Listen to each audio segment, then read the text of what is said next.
Todos hemos escuchado y condenado con razón el comercio de esclavos transatlántico, pero muy pocas personas han escuchado y mucho menos condenado el comercio de esclavos árabe-musulmán, que es más bárbaro.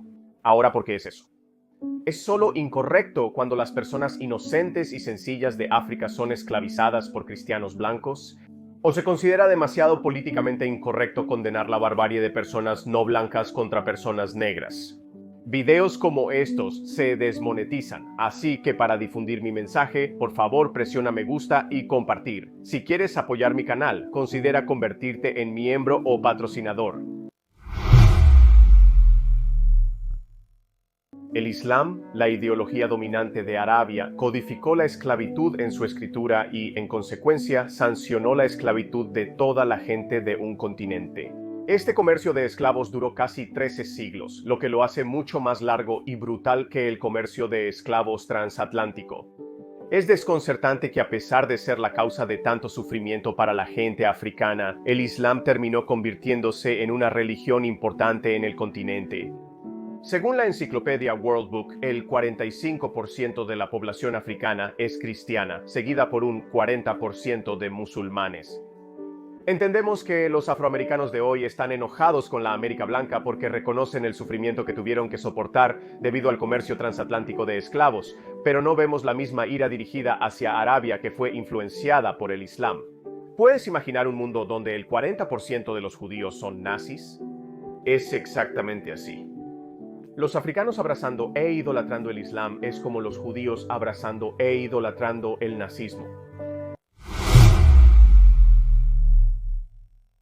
A los apologistas musulmanes les encanta decirte que sí, la esclavitud está permitida en el Islam, pero se nos ha dicho que los tratemos amablemente, como si esto absolviera al Islam de todos los males que la esclavitud trae a sus víctimas. Siempre que un apologista musulmán presenta este argumento, pregúntales: si te trato amablemente, ¿estarías de acuerdo en ser mi esclavo? Tus dudas y titubeos revelarán la respuesta. Es notable hasta qué punto algunos musulmanes llegarán para defender su religión. Incluso defenderán la esclavitud. Un esclavo no es tu igual. Un esclavo, no importa cuán amablemente lo trates, no tiene autonomía ni siquiera sobre su propio cuerpo. Los esclavos que defienden a los musulmanes intentan pintar una imagen optimista y nos hacen imaginar falsamente un mundo donde los dueños de esclavos musulmanes y los esclavos viven en este hermoso mundo lleno de arcoíris y sol. Es como si tuvieran un mundo donde un amo ordena a su esclavo que le lave los pies o limpie la casa y el esclavo a cambio diría: lo siento, no tengo ganas de realizar estas tareas hoy. Y si insistes, permíteme recordarte que el Islam te dijo que me trataras amablemente. No hay forma de que un esclavo pueda decir eso a su amo. Un esclavo tiene que dejar todo y obedecer las órdenes de su amo. Esto no es como un empleado moderno que recibe salarios a cambio de sus servicios y es libre de irse cuando quiera. Todo musulmán que intenta defender la esclavitud desde este punto necesita entender que ninguna cantidad de justificación puede hacer que la esclavitud esté bien. Habiendo dicho todo eso, tengo que ser justo. Hasta donde sé, no hay otra cultura que haya insistido tanto en ser más amable con los esclavos que el Islam. Hay toneladas de hadices donde el profeta Muhammad ha dicho a los musulmanes que hablen amablemente con los esclavos, no los sobrecarguen, etc. Pero eso no absuelve a Muhammad por no abolir completamente la esclavitud, como prohibió el alcohol, el juego, la usura, el sexo prematrimonial, etc. Todo lo cual era prevalente en la Arabia preislámica. No tener esclavitud siempre será mejor que tratar amablemente a los esclavos. Ahora que he logrado explicar por qué la esclavitud es mala, no puedo imaginar que todavía tenga que explicar eso en el siglo XXI. Necesitas entender que el Islam es una ideología muy agresiva que cree en conquistar tierras e imponer su propio orden mundial a otras personas. Tras la muerte de Muhammad, el Islam inició su expansión conquistando territorios aledaños. El crecimiento del imperio islámico conllevó una mayor necesidad de mano de obra. Inicialmente, el comercio se centró en la captura y esclavitud de no musulmanes de regiones como Persia, India y Asia Central.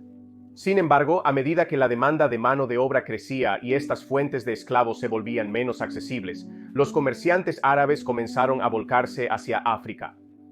Uno de los métodos más comunes utilizados por los comerciantes árabes para capturar esclavos en África era el saqueo. Esto se asemeja a las acciones del profeta Muhammad.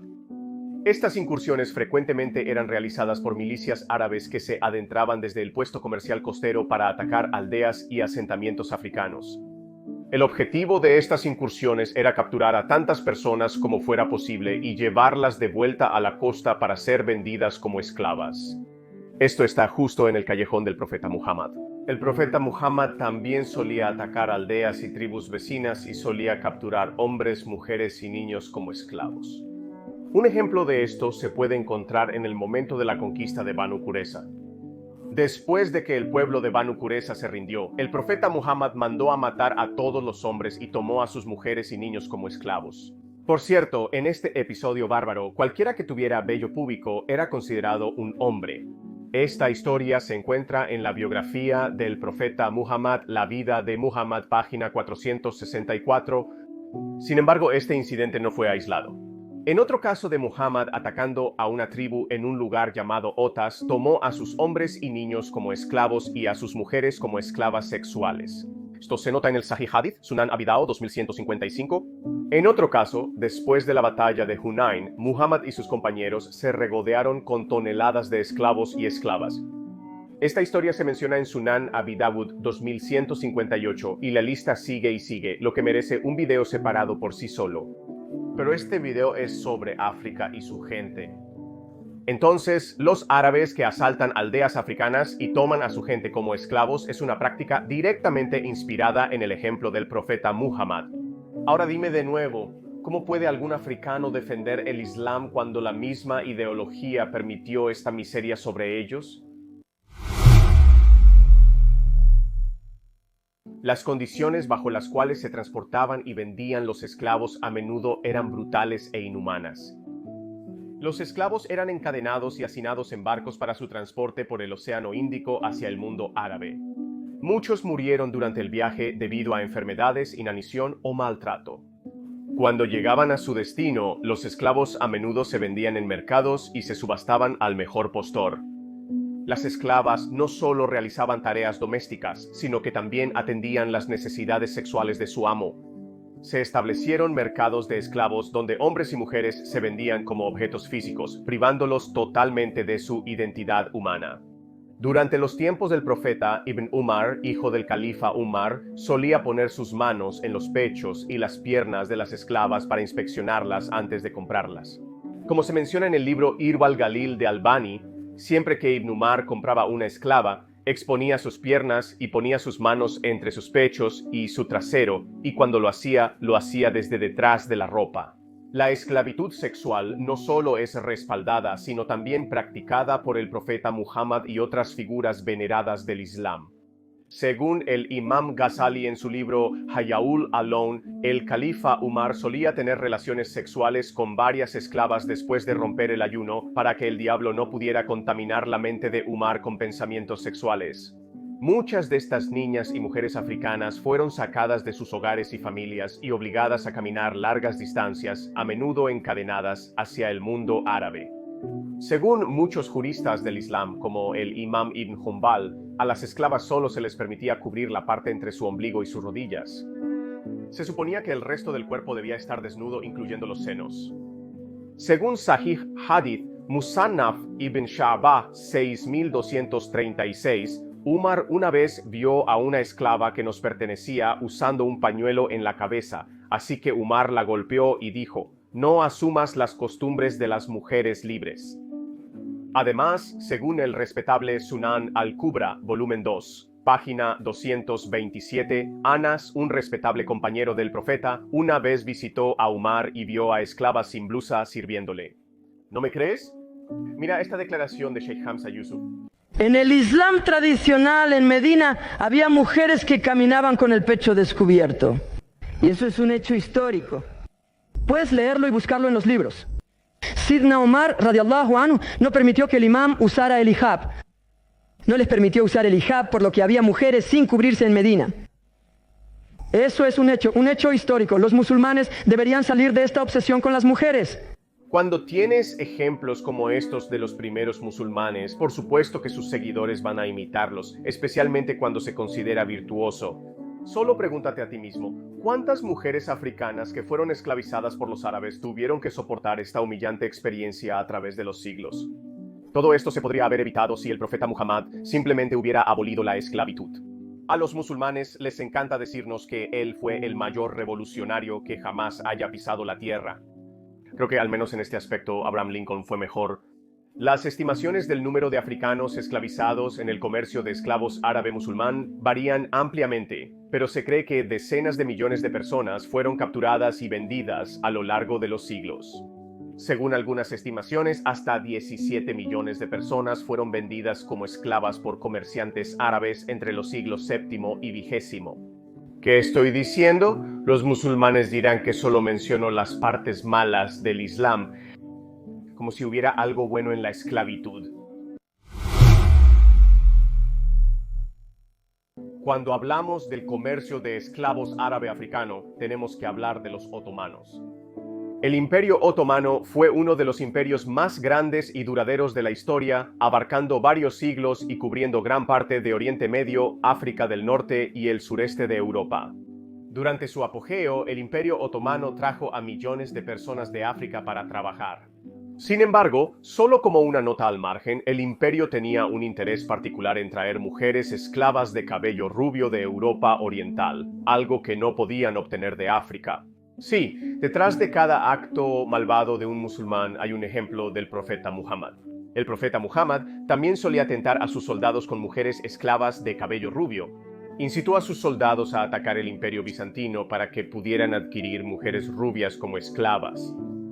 En el comentario del capítulo 9, versículo 49 del Corán, Ibn Kasir explica un evento en el que un hombre llamado Abu Wahab se negó a participar en el ataque al imperio bizantino, por lo que el profeta Muhammad le preguntó: «Oh Abu Wahab, ¿no te gustaría tener montones de mujeres y hombres bizantinos como concubinas y sirvientes?».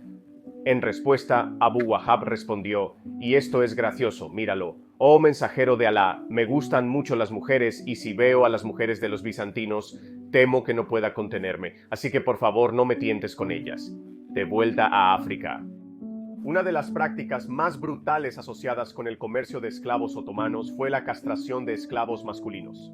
La castración se realizaba típicamente en niños entre las edades de 8 y 12 años, con el objetivo de crear eunucos que pudieran ser confiables para servir como guardias del harén o en ocasiones en algunas otras posiciones de poder. El procedimiento implicaba la eliminación de los testículos y a veces también del pene. Obviamente, sin ningún tipo de atención médica adecuada, muchos niños africanos jóvenes murieron durante o poco después del procedimiento y aquellos que sobrevivieron quedaron permanentemente marcados y a menudo sufrían de dolor crónico y otros problemas de salud. Esta es la razón por la que hoy en día solo hay entre 5 y 20.000 afroturcos que rastrean su origen hasta el comercio de esclavos otomano. Su número debería haber sido de cientos de miles, si no millones, si no hubieran sido castrados. Contrario a lo que estos apologistas musulmanes te dirían, estos africanos no eran tratados amablemente ni estaban felices de ser esclavos. Al igual que en muchas otras culturas esclavizadoras, los esclavos africanos que vivían bajo el yugo de sus amos árabes también se rebelaron en lo que ahora se conoce como la rebelión de Zanj, que tuvo lugar en el sur de Irak en los siglos IX y X. La rebelión fue liderada por un grupo de esclavos africanos que habían sido llevados a la región para trabajar en las minas de sal. Los esclavos se rebelaron contra sus amos lanzando una serie de ataques en las ciudades y pueblos circundantes. La rebelión fue finalmente sofocada por el ejército abasí y miles de esclavos fueron asesinados o capturados y vendidos a una esclavitud aún mayor. Este episodio es muy similar a la rebelión orquestada por Espartaco. Al igual que Espartaco, los rebeldes de Zanj lucharon por su libertad, pero fueron brutalmente sometidos por sus amos. Incluso historiadores musulmanes como Al-Tabri y Al-Masudi consideraron la rebelión de Zanj como uno de los levantamientos más viciosos y brutales que asolaron a los abasíes. ¿Cómo terminó el sufrimiento de millones a través de los siglos? Si se hubiera dejado al Islam y a los musulmanes, el sufrimiento del pueblo africano habría continuado hasta el día de hoy. Un factor clave en la disminución del comercio de esclavos musulmanes árabes fue la creciente participación del Imperio Británico. Sí, por malo que fuera el Imperio Británico del siglo XIX, los británicos junto con los franceses fueron de las primeras potencias europeas en tomar medidas contra la esclavitud. Y en el siglo XIX lanzaron una serie de campañas navales para suprimir el comercio de esclavos musulmanes árabes en el Océano Índico y el Mar Rojo.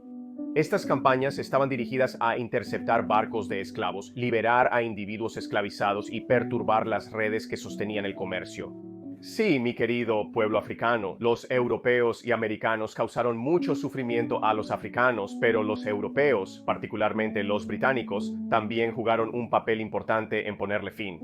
Un ejemplo notable de la intervención británica en el comercio de esclavos musulmanes árabes fue la expedición antiesclavista de África Oriental de 1873 a 1876. Sin embargo, los otomanos que representaban a los musulmanes insistían en la esclavitud. Según el historiador Bernard Lewis en su libro ¿Qué salió mal?, los británicos obligaron al sultán a abolir la esclavitud. Sin embargo, para ser justos, también había un creciente movimiento de reforma dentro del Imperio Otomano para abolir la esclavitud y la jizya para los no musulmanes. Como resultado, se emitió un decreto el 18 de febrero de 1856, que abolía la jizya y la trata de esclavos. Al escuchar esto, el Sharif de la Meca emitió una fatwa que lo consideraba anti-islámico y dijo que los turcos eran infieles y que estaba bien matarlos. Todo eso porque reconocieron que el mundo estaba cambiando y querían poner fin a la esclavitud. Desde el punto de vista islámico, el Sharif tenía razón, ya que según el Corán, capítulo 65, versículo 1, ni siquiera el profeta Muhammad puede prohibir algo que Alá ha declarado legal. Entonces, si la esclavitud había sido legalizada por Alá, ¿cómo podría un musulmán del siglo XIX, como el sultán Abdul Majid, quitar a las esclavas sexuales de los musulmanes? Punto justo, creo. Como resultado de esta nueva ley, los árabes se rebelaron contra sus gobernantes turcos, pero la rebelión fue brutalmente aplastada por los otomanos. Sin embargo, el sultán reconoció el problema y permitió que la esclavitud continuara en la región de Hejaz. Sin embargo, a pesar de la existencia de esta ley, la esclavitud y la esclavitud sexual continuaron practicándose en todo el mundo musulmán. El Imperio Otomano abolió la esclavitud con la adopción de la Constitución turca en 1924 tras su disolución. El declive del comercio de esclavos musulmanes árabes no se debió solo a la intervención británica. Varios factores contribuyeron a su eventual desaparición, incluyendo el auge del nacionalismo y la creciente influencia de las ideas occidentales sobre los derechos humanos y la libertad, contrarias a los valores islámicos. Arabia Saudita y Yemen fueron los últimos países en abolir la esclavitud en 1962. La simple razón de este retraso es que el Islam sanciona la esclavitud como ninguna otra religión. Podrías decir que el cristianismo también sanciona la esclavitud, pero la gran diferencia es que la gran mayoría de los cristianos dejaron de creer dogmáticamente en la religión hace siglos. Los musulmanes, por otro lado, todavía quieren creer en el Islam de la manera más dogmática posible. La creencia es que cuanto más dogmático eres, mejor eres. No he conocido a nadie a quien no le guste Muhammad Ali, incluyéndome. Después de todo, él fue... Soy el más grande. El ícono más grande de todos los tiempos, pero muy equivocado sobre el Islam. La ironía es que dejó su nombre, Cassius Clay, diciendo que era un nombre que le dieron los estadounidenses dueños de esclavos, cuando en realidad Cassius Marcellus Clay era un abolicionista que fundó el periódico abolicionista llamado The True American. Desafortunadamente, Muhammad Ali no sabía esto y cambió su nombre del activista contra la esclavitud Cassius Clay a probablemente el mayor esclavizador de todos los tiempos, Muhammad. Espero que este video tenga gran repercusión en África y entre los afroamericanos, así que dale me gusta a este video para ayudar al algoritmo, ya que videos críticos como estos a menudo se desmonetizan. Espero que los musulmanes africanos y los negros en general, a quienes se les vende el Islam como la religión menos racista, lleguen a ver al Islam por lo que realmente es, una religión que permite la esclavitud y que ha perjudicado a los africanos más que a nadie. Si estás enfadado con los cristianos blancos por traer un sufrimiento inmenso a tu pueblo, entonces tienes que mantener al Islam con los mismos estándares.